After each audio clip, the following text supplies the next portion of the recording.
Lowe's knows that free is just better. That's why MyLowe's Rewards is free to join. As a member, you earn points towards MyLowe's money on eligible purchases, get exclusive free gifts, and earn free shipping at Silver Key status, all on top of weekly member-only deals. Don't wait. Join MyLowe's Rewards for free today and start saving more. Lowe's, we help, you save. Loyalty program subject to terms and conditions. Details at lowes.com/terms. Subject to change. Hey, it's Bobby Bones with some exciting news. Open booking is here for the Top Shelf Country Cruise, setting sail February 2026 aboard the luxurious Celebrity Reflection. Spots are filling up fast, so book your stateroom today or sign up to become a lineup insider to receive the final lineup 48 hours prior to the public. Don't miss your chance to make February 2026 unforgettable. Visit TopShelfCountryCruise.com. That's TopShelfCountryCruise.com.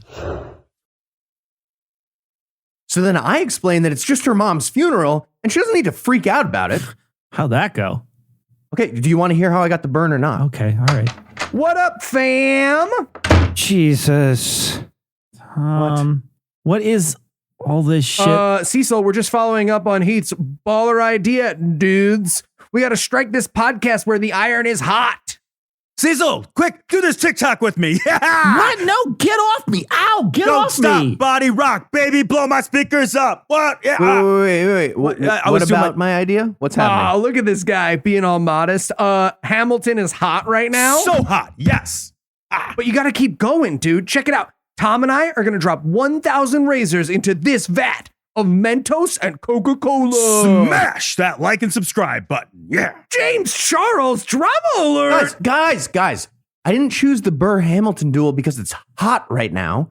I chose it because it's an interesting topic from history. And if anything, the musical does a disservice to its complex story. Oh. So you weren't trying to hit the hot new trends? I was not. No. So just to be clear, I learned about James Charles for no reason. I guess so. Yeah. Good for him. Yep, that tracks. Okay. Who's James Charles?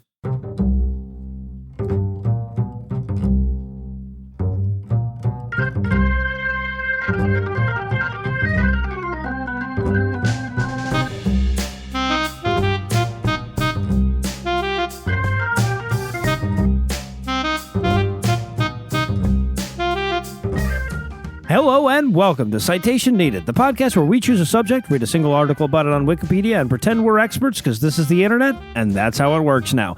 I'm Noah, and I'll be a middle-aged white guy tonight, but you can't exactly do podcasting with only one middle-aged white guy, so I brought along some more. First up, two men who would have shot each other over the last donut if dueling were still legal, Heath and Tom. Okay, yeah, I did the marshmallow experiment. It ended in a hostage situation. It escalated fast. And I don't care if dueling is legal or not. Heath, if you try to take my fucking donut, I'm going to shoot you. That is 100% iron guarantee. And also joining us tonight, two men whose fatal lovers quarrel will be about whether or not they're lovers, Cecil and Eli. I heard my name, but who else are we talking about again? Who was that other person? This is why I'm going to murder Cecil. Yep. Now, before we get started, I wanted to remind everybody that the entire universe is on fire, but we're still here making dick jokes for you. And if you'd like to learn how to really show your appreciation, be sure to stick around to the end of the show. And with that out of the way, tell us, Eli, what person, place, thing, concept, phenomenon, or event will we be talking about today? We'll be talking about the Burr-Hamilton Duel. Okay, and Heath, you harumphily corrected the musical. Are you ready to reenact that for the listeners at home? Just read a book about the years and the thing that caused the duel that you're going to talk about in your musical. It's fine. We had to talk him out of doing Cats, people, so you should be counting yourselves lucky. I don't even walk on two legs. All right, so what was the Burr-Hamilton Duel? The Burr-Hamilton Duel was a pistol duel in 1804 between the Vice President of the United States, Aaron Burr, and the guy who made sure he didn't become president, Alexander Hamilton. It was the culmination of a long political feud between the two founding fathers that involved a whole bunch of campaign ruining, the fact that New York City wasn't a big enough town for the both of them, and most importantly, an aggressive series of strongly worded letters. So basically, it was an old-timey Twitter war that ended with a literal gunfight. Oh, no one? Okay, I'll say it. I miss the good old days. That sounds better. Be a better system.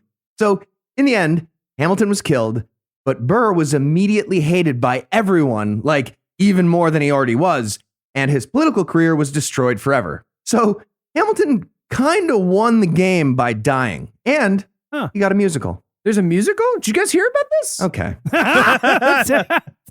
Yeah, but if you think about it, that's super fucked up because if you just go by rhymability of name, Burr had a huge head start in this. All right, so before we get to the details of the feud, here's a quick background on the two gunfighting elder statesmen, starting with the lose winner of the duel, Alexander Hamilton. He was one of the most influential founding fathers, although he never held a high elected office. He was a military commander during the Revolution. He was an architect of the Constitution. He wrote the majority of the Federalist Papers that argued to get it ratified. He created the Federalist Party. He founded the Coast Guard, and he started the New York Post newspaper. Oh, the list was going so well up until that last minute, right? I like the sports section. But most importantly, as the first Treasury Secretary, he engineered the entire American banking system.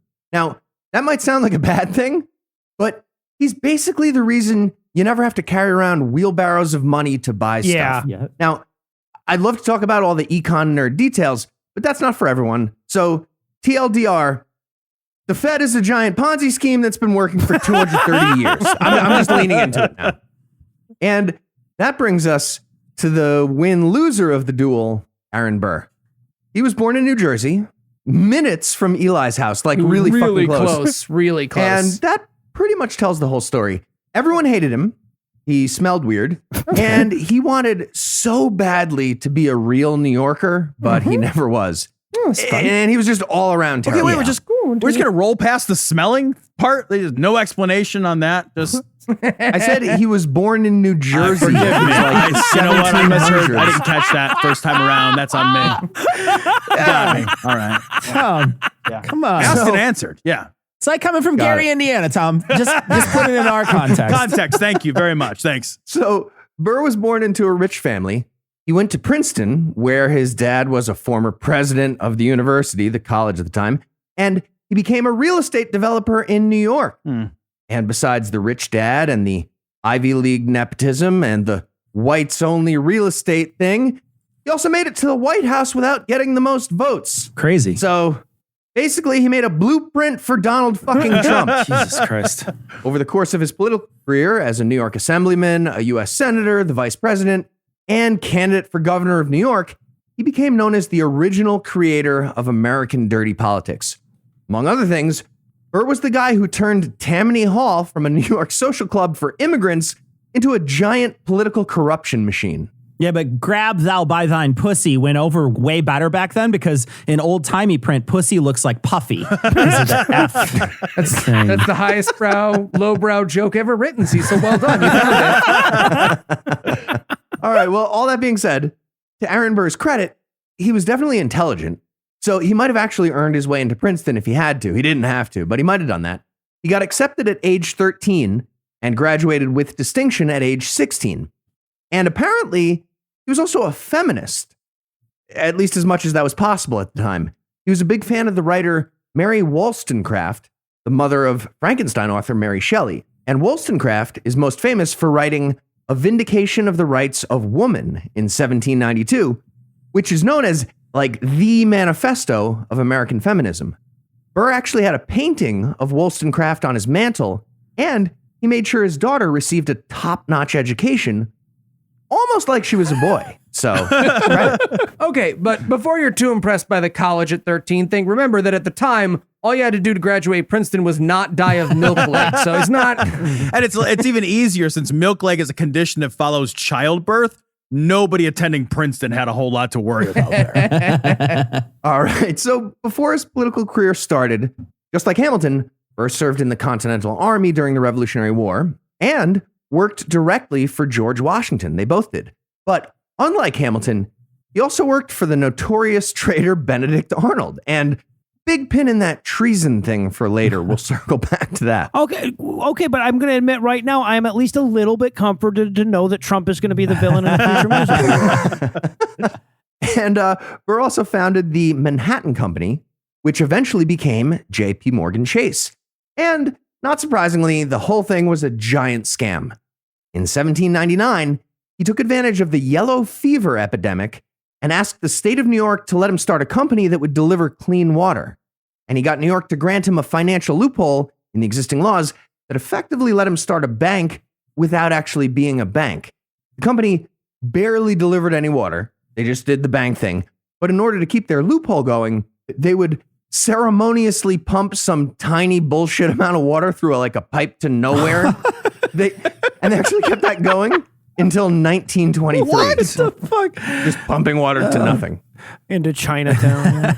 A tiny bullshit amount to nowhere is how the marketing team at Chase promotes their mortgages too. So, I love that it stopped in 1923. It's just some guy like, hey, anyone notice our water bill is really high? Like, was there a toilet running for 123 years or so? Just somebody jiggle all the little levers. Go around and jiggle them. So back to the origin of the duel. The grudge between Burr and Hamilton started in 1791 when Burr got elected to the U.S. Senate. The guy he beat was Hamilton's father-in-law, who was going to be helping Hamilton with the Ponzi scheme central bank idea. So Burr and Hamilton started feuding, and it got really bad during the presidential election of 1800. The incumbent was John Adams of Hamilton's Federalist Party, and Burr was running along with Thomas Jefferson on the Democratic-Republican ticket, the rival party. The rules of the Electoral College at that point gave each elector 2 votes. First place would be president, and second place would be vice president. And the Democratic Republicans knew they had 73 electors, which was enough to win, and they planned to have 72 of them vote for Jefferson and Burr, with the last elector only voting for Jefferson. So Jefferson would be president and Burr would be vice president. But somehow the electors fucked up that very simple fucking plan, and it ended with a tie of 73 votes each.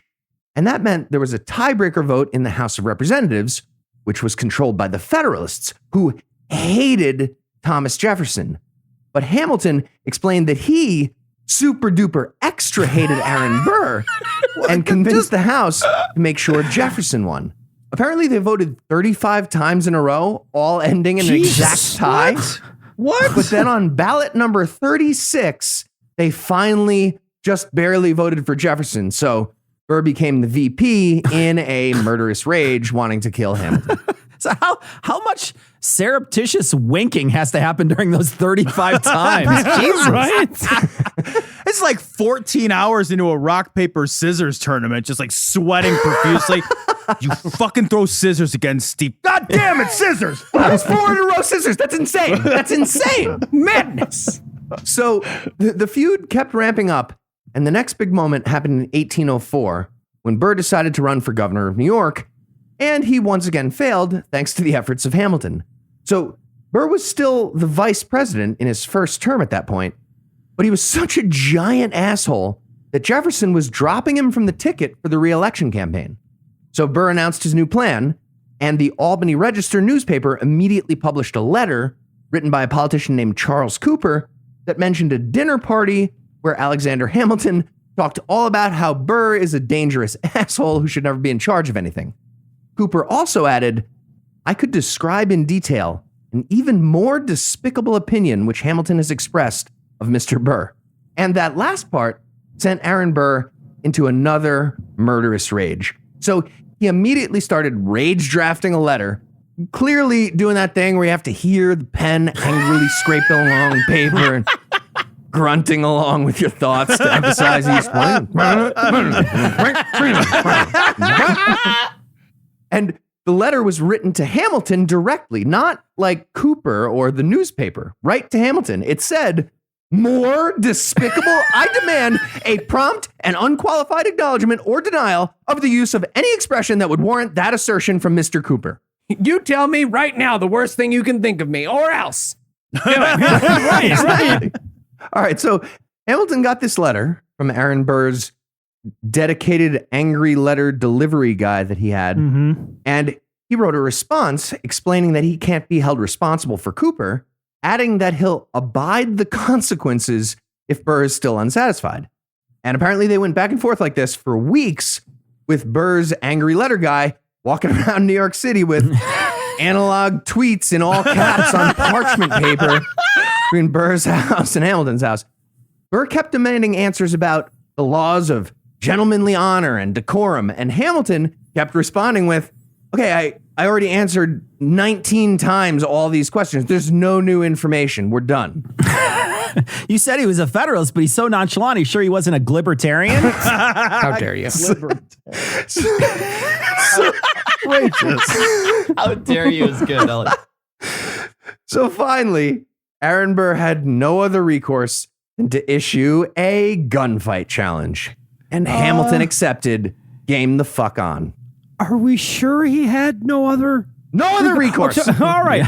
Seems like a lot of other recourses Well, available. Quick, Just before any of my social many. media history shows up to prove I can't actually condemn this behavior, we're going to pause for a quick break and a little apropos of nothing.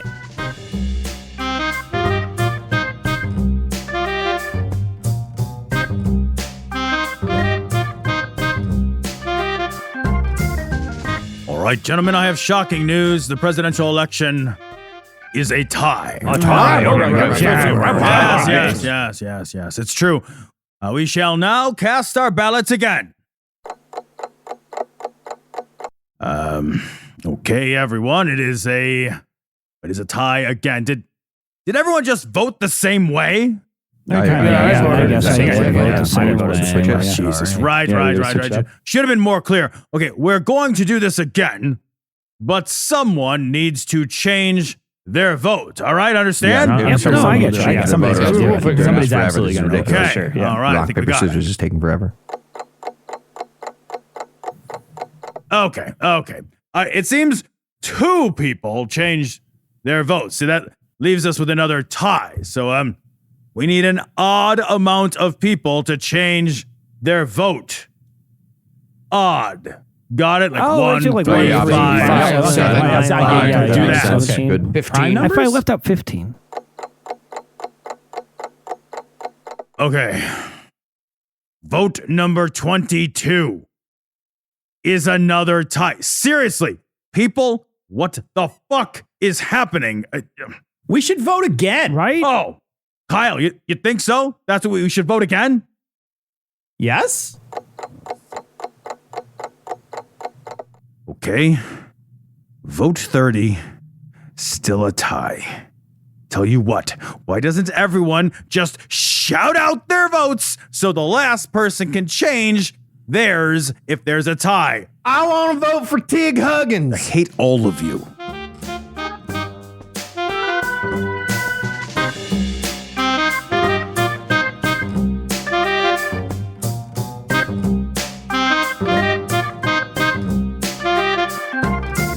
And we're back. When we last left off, we were learning what the next step after Godwin is. So, Heath, tell us what happened in the feud from here. So the duel that killed Hamilton, that's obviously the famous one, but that actually wasn't the first time Burr and Hamilton were involved in a dueling situation together. There was actually another one 7 years earlier. In 1797, a newspaper published a story about how Hamilton got caught giving money to a guy named James Reynolds, who was in jail for forgery. Turned out the money was a bribe so that Reynolds would keep quiet about Hamilton having an affair with his wife during that jail term. And Hamilton was certain that the story was leaked to the paper by his political rival, James Monroe, who went on to be the 5th president. So Hamilton found Monroe and started yelling at him, which eventually led to a duel challenge. And Monroe chose Aaron Burr to be his second. That's the dueling caddy who also handles the negotiating. And Burr managed to talk down Monroe and Hamilton before any guns got fired. Yeah, the second is also your own personal referee that you brought along with you to make sure everything was fair. So just like back then, we all know that Patriots have their own referees. So that's how. Okay, wait. You get to Heath. You missed your calling. So we are agreed. The gentleman shall fire on 3. Yep. Fire on 3. My guy's going to count to 3 and then fire. No, they shall count simultaneously, sir. I don't know. My guy's a super fast counter. I feel like we just counted our own speeds. Then an outsider shall do the counting to make sure things are fair. Cool. No, okay. Okay, I get that. So I'll do the count. Fred, Fred, I'm going to do the count. It'll be me. I'll be doing the count. You ready? You cannot, sir. You cannot do the count. You're entangled, sir. You said someone not dueling. I'm someone not dueling. Look, 1, 2, 3, go. Nice. Good job, buddy. You got him. I hate you. Sounds like you hate losing. I hate that too.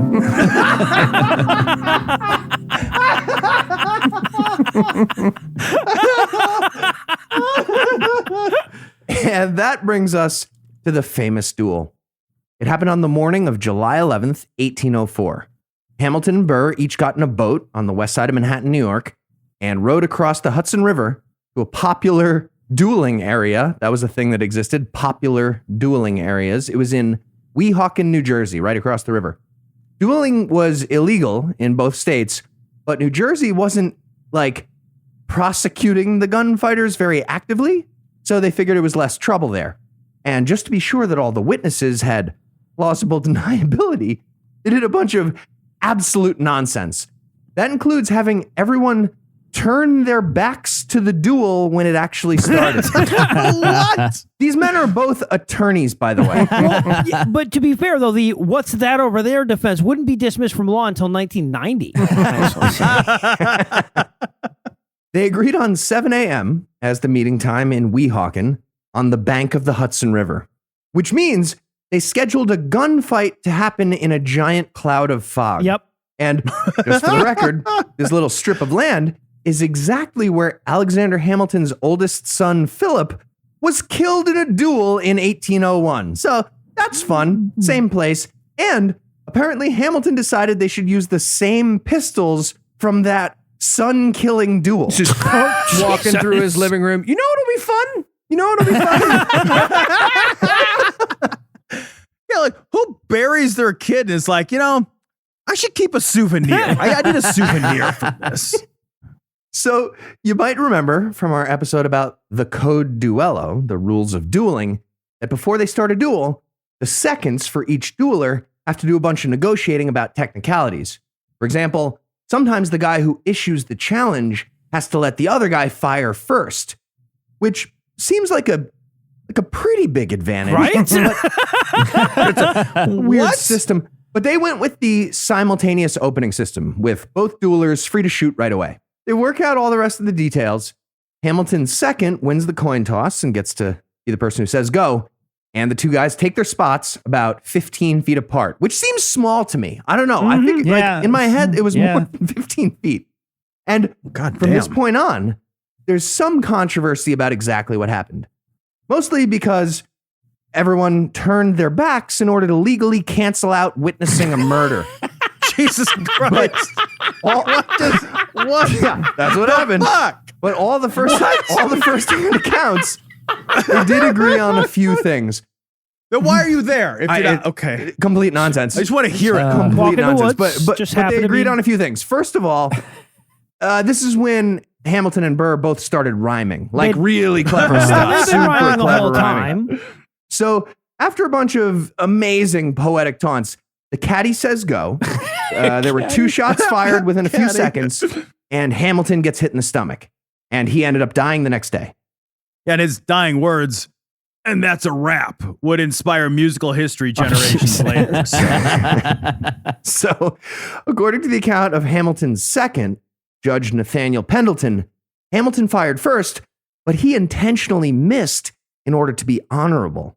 But if that's true, Hamilton did it in literally the dumbest way possible. Because if you're going for the honor miss, you're supposed to fire into the ground, like probably next to you, to be clear about it.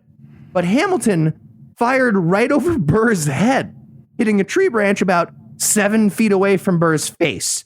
And, it's kind of hard to be confident that somebody didn't just shoot a gun at you when that happens. Mostly because they just shot a gun at you. Right, yeah. So Burr obviously returned fire, regardless of whatever honor plan either one of them had going in. Just Hamilton shooting near him, surreptitiously winking in a fog storm using his son's cursed gun. that actually does sound a lot like the U.S. Treasury. It does, yeah. You're right. You're right. I said psych, Aaron. Did you not hear me? I said psych. So they found out later that the bullet fractured one of Hamilton's ribs and lodged in his spine, and he immediately collapsed. According to Pendleton, that's when Aaron Burr started walking toward Hamilton in a, quote, speechless manner that Pendleton deemed as regretful, possibly after Burr deciphered the very confusing honor miss. But before Pendleton could ask any questions about that, the other caddy was pulling Burr away and hiding him behind an umbrella because the doctor was about to show up. And again, plausible deniability of umbrellas was a legal principle. Okay, maybe the doctor was going to do a rain dance. I don't know. So another... Right before he gets there, Burr's going like, okay, but you got to admit, nobody expects you to miss missing, dude. Come on. That's what happened, though. So the big argument among historians is about the intentions of each dueler going into the duel. But really just Hamilton's intentions. Burr's were super duper clear. He wanted to kill the guy who made fun of him at a dinner party. Who wouldn't? Some of the evidence for that includes when Burr was quoted later that day as saying, I'm really glad I shot that guy this morning. I would have shot him in the heart instead of the abdomen if it wasn't so fucking foggy. 7 a.m. next to the river was super dumb. Yeah, almost exact words. We also got confirmation from British philosopher Jeremy Bentham after Burr told him like 4 years later when they met up. Burr said, yeah, I totally knew I was going to kill that guy. That's what Aaron Burr volunteered when he met with the philosopher who basically invented modern ethics. Bentham later reported, wow, that guy's fucking evil. Again, almost exact words from Bentham. Burr's just like, so yeah, then I shot him, totally dead. Hey, what are you writing there, Jeremy? Just it's something for a book. It's just nothing. Cool. It's nothing. So yeah, murder for hate was definitely Burr's plan. Pretty clear. In terms of Hamilton's intention, it wasn't as obvious, except yes, it was. Also murder for hate. Very clearly, both of them. But one big piece of evidence that brings that into question was a letter that Hamilton wrote before the duel. It was titled Statement on Impending Duel with Aaron Burr by Alexander Hamilton, which kind of makes the whole plausible deniability thing a moot point. I don't know. So in the letter, Hamilton explained that he was opposed to dueling for both religious reasons and also, bullet-based reasons. Mm-hmm, yeah. But he couldn't just back out. So he wrote that he was intending to throw away his first fire or not fire at all, like for honor. But he didn't tell Burr about the letter or send it to him or publish it in a way that Burr would know. And even if he did, the letter didn't explain that throw away my first shot means fire like 7 feet away from your face. That'll be how I honorably throw it away. Which is weird because I heard he's not throwing away his shot. Is what that song is about. Yeah. I feel like I promise not to shoot you if you promise not to shoot me letters are best delivered before the duel, right? That's set it up before. That's have the seconds really like involved in it. Yeah, right? But I feel like if that's the agreement, message, you yeah. can just skip the duel. You gotta call That's time just out. Oh, okay. So we can just like not wake up early that day? Yeah. Sleep in. I don't Oh, want to go to brunch Jersey. duel. We're going to go all the way out to Jersey. Ugh. Gonna ride a boat? So, Hate despite boats. everything I just mentioned, some historians think that Burr actually shot first, and Hamilton really was planning to throw away his shot, and that Hamilton only fired by accident after getting hit by Burr. But that's fucking stupid. If you're planning to shoot your gun into the ground, just right to the side of you, or not shoot at all, and then you get shot in the stomach, your body's reflex probably doesn't involve aiming your gun almost at the other guy's head and firing right next to him. You know what would have made deciphering all this a lot easier is like if they had some of the witnesses that weren't like children hiding their heads under blankets so the dueling monster wouldn't get them. Like, what? Also, according to several accounts, when they were taking their places, Hamilton started doing a bunch of very aggressive, like murdery taunting. At one point, he called a timeout on the setup proceedings. He pointed his pistol toward Burr and started slowly and repeatedly sighting along the top of the gun to make sure his aim was just right, to taunt him and make it very aggressively clear what was about to happen.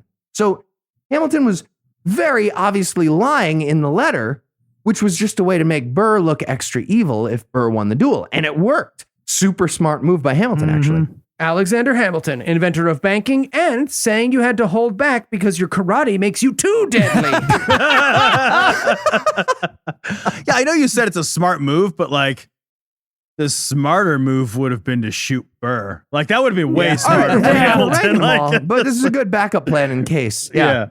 So when Burr heard about that letter after the duel, would have been better before. Good point. But yeah, he heard about it after. He responded, contemptible if true. And in my favorite moment from Aaron Burr, he pointed out that Hamilton's plan was technically a violation of the Code Duello. Which it was, actually. And that's Noah with a violations. And speaking of violations, shooting a guy to death was technically a violation of New Jersey law. And apparently rowing slightly out of New York and shooting a guy to death was a violation of New York law. Weird. So Burr got charged with murder in both states, but neither charge ever made it to trial. He actually finished out his term as vice president and nothing ever happened. Inaugurating a long American tradition of vice presidents getting away with shooting people.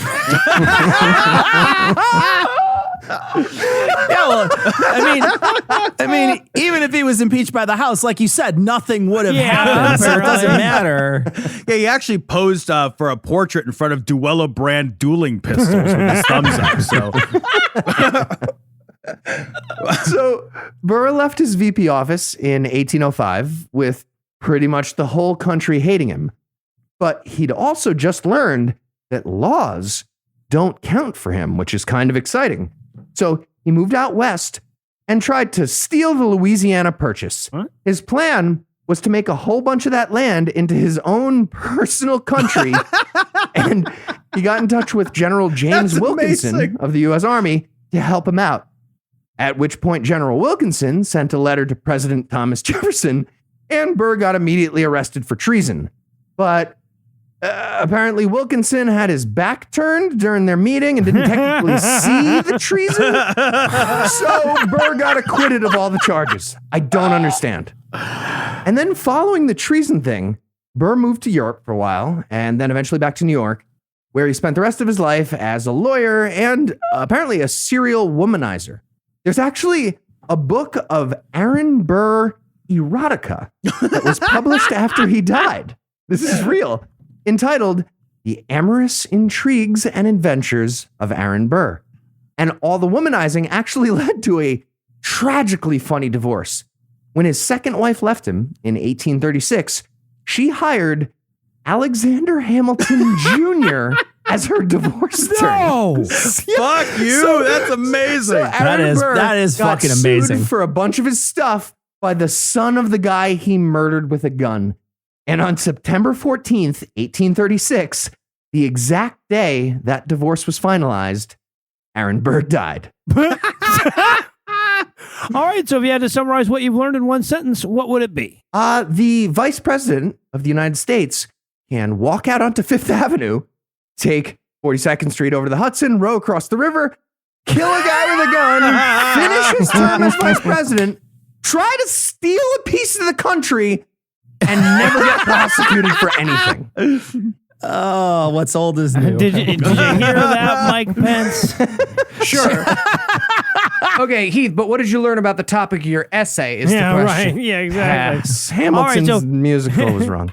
All right, so Heath, are you ready for the quiz? Ready to go. All right, Heath, what's a better name for Aaron Burr's erotic memoir? A, It Burns When I Pee. Oh, Jesus. B, What's the memoir? It's fine. The Louisiana Fur Kiss. Or C, That one was good. Aaron Burr. That was good. A Lifetime of Shooting Onto Stomachs.